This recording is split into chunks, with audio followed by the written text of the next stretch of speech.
Section 4. Opening the Constitutional Convention. Philadelphia was already hot and sticky when delegates began drifting into the city. On May 25th, the Constitutional Convention met for the first time in the East Room of the Pennsylvania State House, later known as Independence Hall. The Declaration of Independence had been debated in this very room just 11 years earlier. The delegates would meet in the East Room all summer on days so steamy that one visitor wrote, "The slightest movement is painful." The delegates' first action was to elect George Washington president of the convention. No man was more admired and respected than the former commander-in-chief of the Continental Army. When the war ended, Washington could have used his power and popularity to make himself king.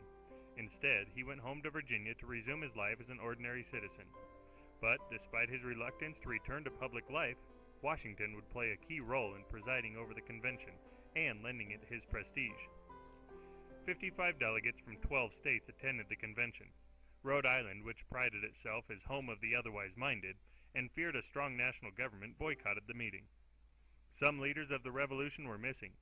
John Adams and Thomas Jefferson were representing the United States in Great Britain and France. Others who did not attend included Sam Adams, John Hancock, and Patrick Henry. They feared a strong national government would endanger the rights of states. As a group, the delegates were, in the words of a modern historian, the well-bred, the well-fed, the well-read, and the well-wed. Their average age was 42.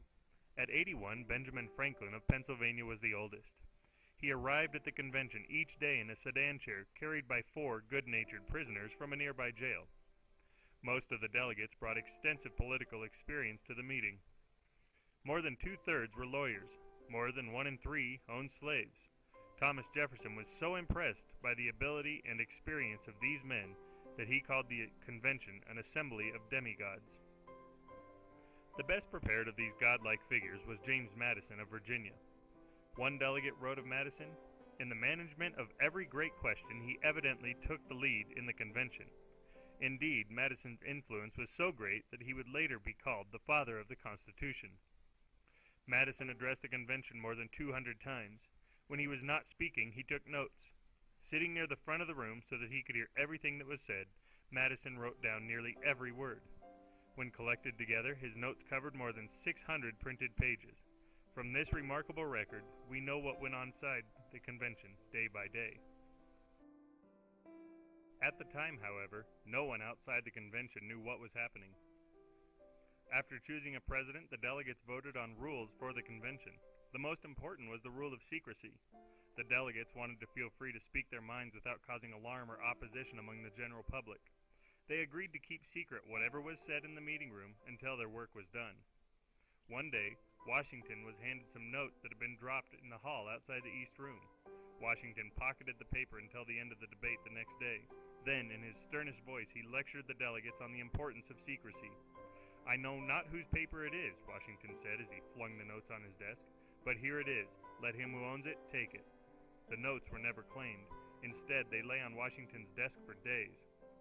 Like Washington, the delegates took the rule of secrecy very seriously. During that long summer, not a single word about the convention debates appeared in any newspaper. Once the convention was organized, the delegates got down to business. As a group, the delegates had much in common, but they also had very different views on many issues facing the new nation. To be sure, all the delegates were committed to the ideals of the Declaration of Independence. The basic purpose of government, they believed, was to protect the rights of life, liberty, and the pursuit of happiness. And they agreed, in the words of the Declaration, that the just powers of the government came from the consent of the governed. In part, these beliefs reflected the liberal ideas of Enlightenment thinkers like England's John Locke. Human institutions, these thinkers had argued, should be based on laws of nature. Among these laws were the rights of liberty and equality. The best way to protect these rights, the delegates agreed, was through some form of republic. From New England's town meetings to lawmaking bodies like the Virginia House of Burgesses, Americans had a long tradition of participating in their own government. After the Revolution, all the states had adopted constitutions that embraced Republican ideals. Despite many differences in details, every state had some form of representative government. States had also expanded the right to vote and hold office. These state constitutions helped to shape the delegates' thinking. Despite delegates' broad agreements on the government of the people, many questions were left unanswered. For example, who exactly should have a say in a truly representative government? Even in liberal Pennsylvania, only free, white males could vote. Some states only allowed wealthier citizens to vote or hold office.